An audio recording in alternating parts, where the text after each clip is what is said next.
How's it going, guys? This man here, and today we're back for a brand new video. Now today we're reacting to the top 10 people that survived the impossible. Now I don't really know what to expect from this video besides me hearing some courageous stories of people who obviously survived the impossible. Anyways, I think we should get down to this one pretty quick. And I just want to say the reason I haven't really posted recently is because I've got a green screen. It's staying going for there, but I just couldn't set it up. But I've decided to go the easy route and just buy a stand. So you should probably see it on my channel soon enough. Anyways, let's get down to it. And the video bell in 3, 2, 1. Let's go.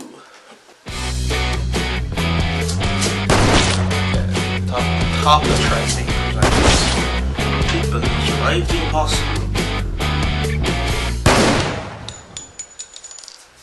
22-year-old Vesna Vulovic did the impossible when she emerged alive after a 33,000-foot fall, entering the Guinness Book of World Records for surviving the longest fall without a parachute. Vulovic was a stewardess on an unfortunate Yugoslav Airlines flight from Copenhagen to Belgrade, during which the Ustash separatist group planted a bomb in the cargo. As the bomb went off, the plane crashed into the mountains, killing all 28 passengers and the entire crew, except for Vesna. She was hospitalized with a fractured skull, 2 broken legs, and 3 broken vertebrae, but managed to survive and lead a full life afterward. How?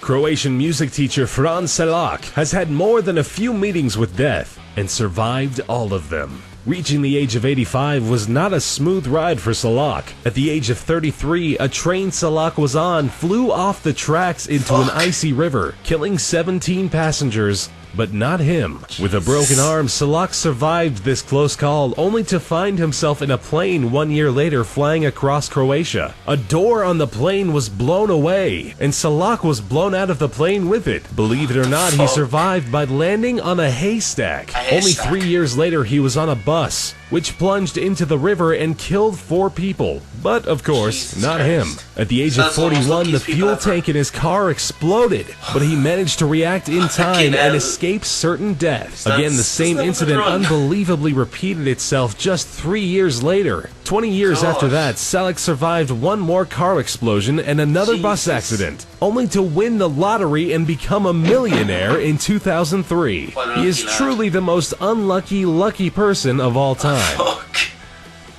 Stella Maris College's Old Christians rugby union team from Uruguay had a mountain peak named after them when they tragically crashed into it while flying to Chile to play a game. The Glacier of Tears killed 12 people, leaving the others roaming through the vicious Andes on a temperature of 30 degrees below zero. Running out of the scarce food reserves they had, the survivors lost all hope when they heard via radio that the search for them had been called off. In the harsh conditions, they started dying off one by one, with the last ones standing eating their deceased friends, in a desperate attempt to keep on living. 2 of the bravest people managed to reach Chile on foot and inform the world that a group of 16 people were still out there, having survived an incredible 72 days.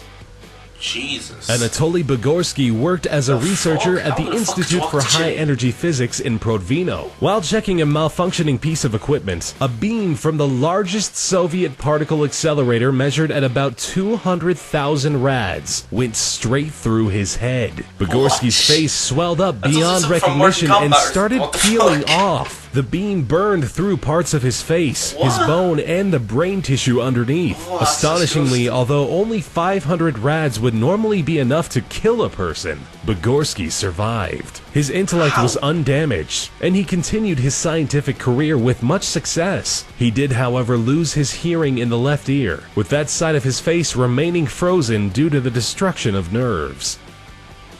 Roy Sullivan was a ranger in Virginia who made it to the Guinness Book of World Records by surviving being struck by lightning 7 times. Each strike did leave him scarred through. The lightning left him with minor injuries each time, such as the loss of a toenail or burning off an eyebrow. But some of the incidents had more serious consequences, such as setting his hair on fire, searing a shoulder, or leaving him with chest burns. Ironically, after a series of miraculous survivals, Sullivan ended his life at the age of 71 by suicide, apparently out of reasons unrelated to his bad luck when it comes to storms.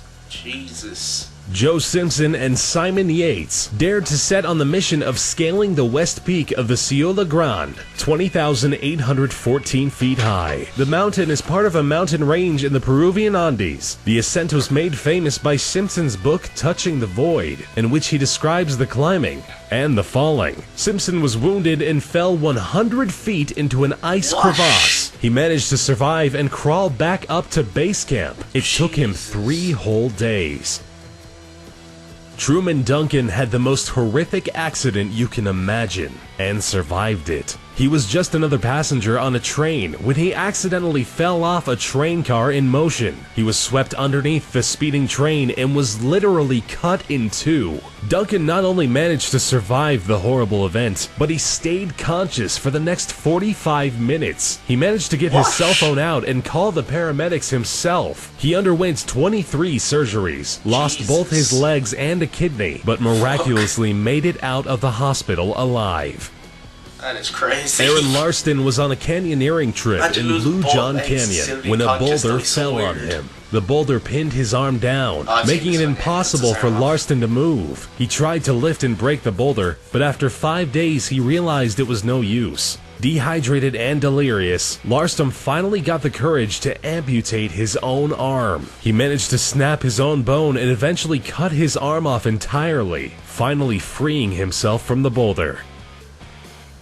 Robert Evans, a 46-year-old homeless man, was a victim of a hit and run. He was patched up in the hospital and sent away soon after. On his way back to his camp, he got into yet another accident. He was hit by a train. To be more precise, he was knocked off a narrow railroad bridge and landed in a creek. Evans ended up back in the hospital only 7 hours after his initial accident. It's pretty miraculous that he survived being hit by a car, then a train just hours later. That's crazy.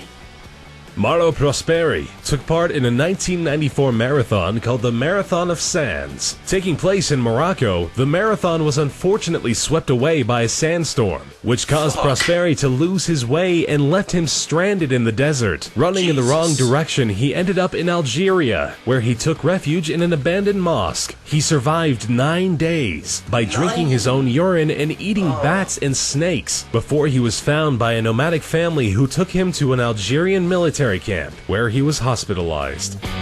Jeez. I think that's the video anyways. Thanks a lot for requesting that one. I know your name, Thug Life. Thanks. That was a good video. Hopefully you did enjoy this video. If you did, it was insane. Seriously, how the fuck did so many people survive all those? Anyways, as I said, if you did enjoy this video, hit the like button, subscribe, and I'll see you in the next one. Peace.